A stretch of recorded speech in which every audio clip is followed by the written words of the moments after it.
বাংলাদেশ খেলাফত মজলিসের সম্মানিত আমির আল্লামা মামুনুল হক তিনি এখানে এসে আমাদের সকলকে সাথে নিয়ে আল্লাহর দরবারে হাত তুলবেন, মোনাজাত করবেন। সবাইকে ধন্যবাদ। আসসালামু আলাইকুম ওয়া রাহমাতুল্লাহ। আমরা সকলেই দুরূদ শরীফ পড়ি একবার। আল্লাহুম্মা সাল্লি আলা মুহাম্মাদ ওয়া আলা আলি মুহাম্মাদ কামা সাল্লাইতা আলা ইব্রাহিম ওয়া আলা আলি ইব্রাহিম ইন্নাকা হামিদুম মাজিদ। সুবহানাল্লাহি ওয়া বিহামদিহি সুবহানাল্লাহিল আযীম।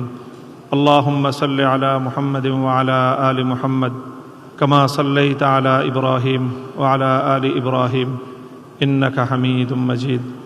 ইয়া হাইয়্যু ইয়া কাইয়্যুম বিরহমাতিকা নাস্তাগীথ আসলিহ লানা শানানা কুল্লাহ ওয়া লা তাকিলনা ইলা আনফুসিনা তারফাতা আইন। আল্লাহুম্মা ইন্না নাসআলুকা ফি'লাল খায়রাত ওয়া তারকাল মুনকারাত ওয়া হুব্বাল মাসাকিন ওয়া আন তাগফির লানা ওয়া তারহামানা আজমাইন। ইলাহাল আলামিন রাব্বাল আলামিন, রোজা রেখে ইফতারের পূর্ব মুহূর্তে আমরা আপনার দরবারে হাত উত্তোলন করেছি। আল্লাহ, আপনি আমাদেরকে কবুল করুন। আল্লাহ, এখানে আমাদের দেশের গুরুত্বপূর্ণ সকল ব্যক্তিবর্গ উপস্থিত রয়েছেন। আল্লাহ, আমরা সকলে সম্মিলিতভাবে আমাদের অতীতের যাবতীয় অন্যায় ভুল ত্রুটি সকল অপরাধের জন্য আপনার কাছে ক্ষমা প্রার্থনা করছি। আমাদেরকে আপনি ক্ষমা করে দিন।